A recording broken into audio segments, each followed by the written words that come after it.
प्रिय आत्माओं, आज मैं तुम्हें किसी इतिहास की कथा नहीं सुनाने आया हूँ। आज मैं तुम्हें तुम्हारे ही भीतर छिपे उस मौन से मिलाने आया हूँ, जिस मौन का नाम है बुद्ध।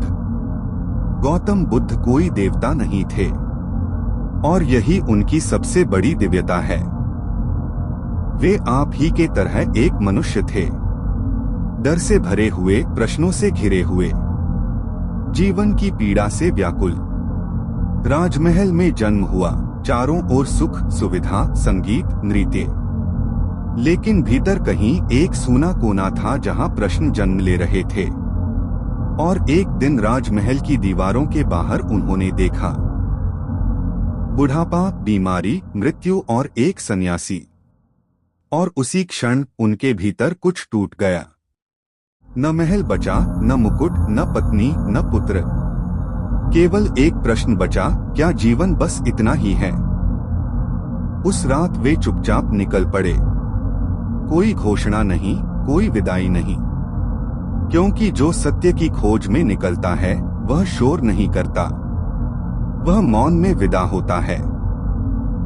वर्षों तक तप किया, भूखे रहे, देह को कष्ट दिया, लेकिन सत्य पास नहीं आया। और तब एक अद्भुत घटना घटी। उन्होंने कहा, अत्याचार से नहीं, अतितप से नहीं, सत्य मध्यम मार्ग से मिलेगा। और उस रात बोधि वृक्ष के नीचे वे चुपचाप बैठ गए। कोई प्रार्थना नहीं, कोई मंत्र नहीं, कोई याचना नहीं, बस एक ही संकल्प, आज या तो जागूंगा या मर जाऊंगा। रात गहरी हुई, मन ने हजारों खेल खेले। भय आया, स्मृतियां आईं, इच्छाएं आईं, सपने आए, लेकिन वे बैठे रहे। न लड़ते, न भागते, सिर्फ देखते रहे। और जब भोर की पहली किरण गिरी तो कोई बुद्ध बाहर पैदा नहीं हुआ, एक बुद्ध भीतर जाग गया। उस क्षण उन्हें कुछ मिला नहीं, उस क्षण उनसे सब छूट गया। और यही मुक्ति है।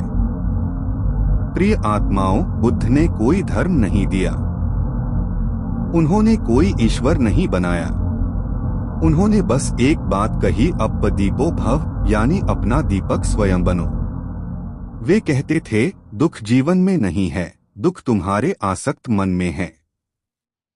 दुख संसार में नहीं, दुख तुम्हारी चाह में है। और करुणा, ओह बुद्ध की करुणा।